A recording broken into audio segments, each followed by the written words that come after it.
We have some endpoints, but they aren't the best. They don't fail gracefully. Let's take the create endpoint for example. What happens if we provide a blank value for a required attribute? The code will fail and throw an error, but we don't handle that error. So let's write a test in our StoreCest test file. When we have an invalid parameter in our request, the server must respond with a 400 error. So let's write a test for that.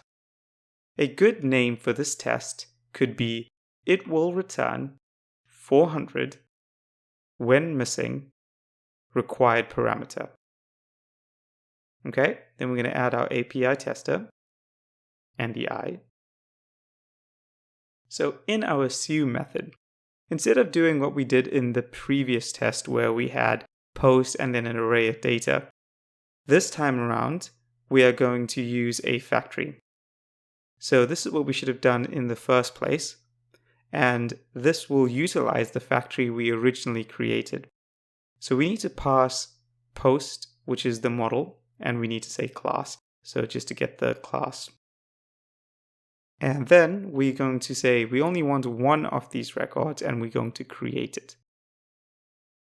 So we want this record as an array, so we just need to do post to array. Now it's going to return us an array of arrays, so we just want that first item in the array, which is our post record. Now we need to unset one of these values. In this case, we are going to unset the title, because remember, we want to pass invalid data to our endpoint because we want it to return a 400. So in our action, it's going to be the same as before. We're going to send a post request.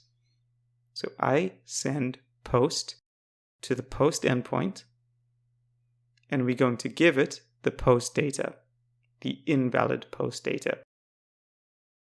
So in assert, all we're going to do is IC response code is 400. Okay, that test looks good. So let's run the test.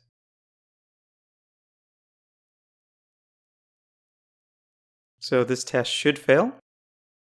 And there we go. IC response code is 400. You can see the code is actually failing because the actual result is a 500 error, but we're not handling it in the code. So let's go to our post controller. You can see inside our store method, we have all the normal code as we did before. But now we're going to use Laravel's validator. So when you call your validator, use make. And remember to go to the top, and we are going to use validator. So don't worry if it's still highlighted like mine, it still will work absolutely fine. So in our make, we're going to send it the request data, so all the data.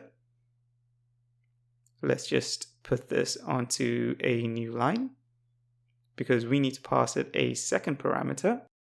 That second parameter is going to be an array, and we're going to send it the title. Our title should be required. So it's as simple as that with the Laravel validator to say that this attribute or this field is required. So now all the code we have needs to go into a try block. So try catch. So we're just going to catch the exception here.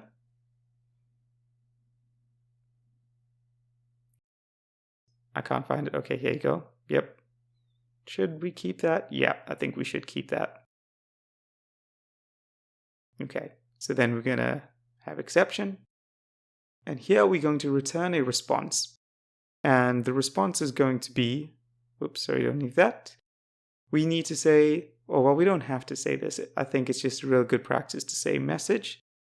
And we can pass it the exception message. Okay. Next, we need to pass it a status. So we can say status 400 because that's what we want to do. Yep, message. Yep, I think that's good. So what we need to do next is understand that should we change our response in the bottom? I don't think so. But what we want to do next is we're going to move all that code inside the try block because this code has potential to fail. Down here, should we change this? I'm really in two minds about it. I think we should leave it. The reason we should leave it is because our tests elsewhere are searching for that. So just leave it as is for now. Don't try to make too many changes at once. Just focus at hand. Focus on the task at hand, and that is what TDD does so well. So over here, if we have if validator fails, the reason for that is when the validator does fail, Laravel has this really useful method. We want to throw an exception. And we just need to put the backslash here. And our message is going to be failed. And in fact, let's take the exception code rather than hard coding it there. Okay, because we're going to put the code in the top here. So message is going to be failed. Code's going to be 400.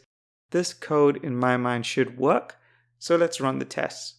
We should be expecting a pass here. And yep, we do. You can see that one test, one assertion, it will return a 400. So that's good stuff.